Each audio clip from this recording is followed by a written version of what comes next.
Ingin jadi ketua umum, Jokowi ditolak Golkar.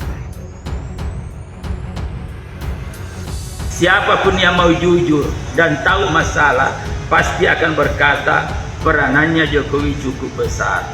Nah, belum masuk Golkar saja sudah punya peranan, apalagi kalau masuk. Berarti terbuka kemungkinan agar Pak Jokowi ini menjadi salah ketua. Nah, itu nanti dalam prosesnya ya. Jadi itu kita tahu kuat, tetapi saya punya keyakinan kalau Pak Jokowi, nah ini biar selesai dulu di sana nih, karena kan kita belum selesai bagaimana di tetangga kita. Pak Jokowi kan kader dari partai lain. Jangan sampai belum selesai di sana kita sudah membicarakan. Tapi kalau di sana sudah selesai, maka Golkar sangat terbuka, baik secara institusional maupun suasana kebatinan antara Golkar dengan Pak Jokowi ini sudah cukup bagus. Nggak mungkin kalau Pak Jokowi nggak ngajukan diri sebagai calon ketua umum partai, kemudian tiba-tiba ada penjelasan seperti ini dari Golkar. Nggak mungkin kalau Pak Jokowi nggak mengajukan diri, menunjukkan niatnya pengen jadi ketua umum partai gitu ya. Kemudian Melki harus menjelaskan bahwa ada aturan ADART yang menyebutkan bahwa Pak Jokowi tidak bisa menjadi ketua tahun ini. Ini sama seperti orang pacaran gitu kan.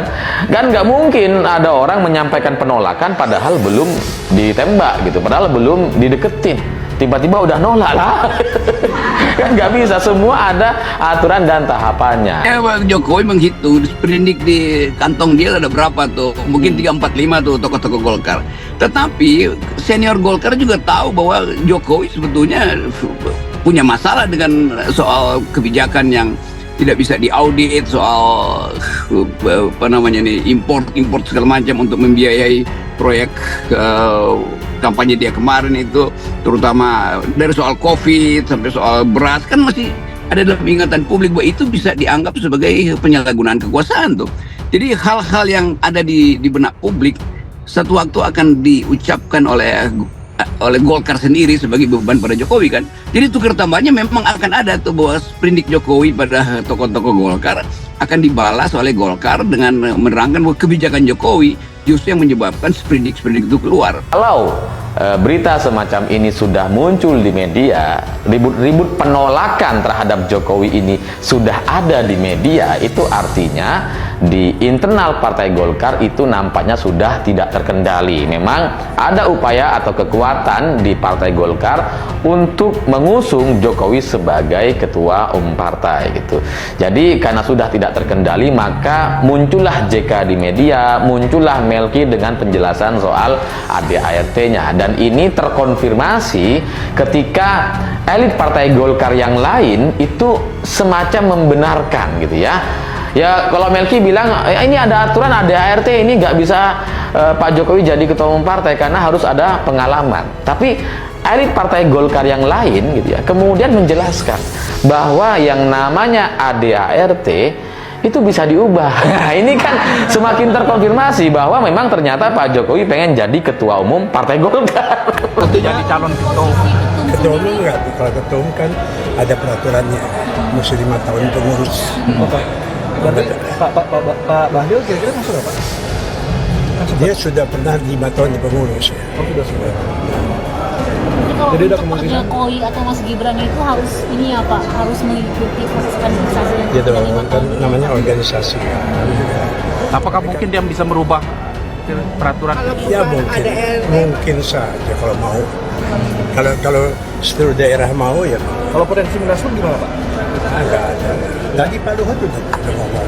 Ini soal momentum tuh, dan mungkin sementara kalangan Golkar menganggap bahwa kita pancing dulu dia sejauh mana sih dia punya ambisi itu. Kan Golkar itu terdiri dari kekuatan ekonomi ada di situ dan kekuatan siasat ada di situ. Nah, saya nggak yakin bahwa dia Jokowi, atau bukan nggak yakin, itu taruhan bahwa Jokowi itu akan gagal untuk mengambil alih Golkar karena Golkar punya perangkap sendiri pada Jokowi. Presiden LSM Lira atau Lumbung Informasi Rakyat HM Yusuf Rizal mengungkapkan bahwa Presiden Joko Widodo atau Jokowi ditolak Partai Golkar setelah menginginkan untuk menduduki posisi Ketua Umum atau Ketum. Sehingga menurut Yusuf, kasus dugaan korupsi izin ekspor minyak kelapa sawit mentah atau crude palm oil atau CPO dan turunannya yang menjerat Ketua Umum Partai Golkar Airlangga Hartarto berpotensi kembali dilanjutkan agar Jokowi bisa mewujudkan keinginannya. Jokowi ditolak Golkar mau jadi ketum Golkar makin seru, kasus Airlangga Hartarto bisa lanjut lagi, Jokowi kelihatan makin ambisius pegang Golkar. Ucapnya dikutip populis.id dari akun Twitter pribadinya Jumat 15 Maret. Lebih lanjut dengan penolakan Jokowi jadi ketum, ia menduga arus bawah Golkar mulai melakukan perlawanan. Sebelumnya, Wakil Ketua Umum atau Waketum Partai Golkar Mercias Markus Mekeng menyebut Presiden Joko Widodo belum bisa menjadi ketum dari partainya pada tahun jika mengikuti aturan dalam ADART.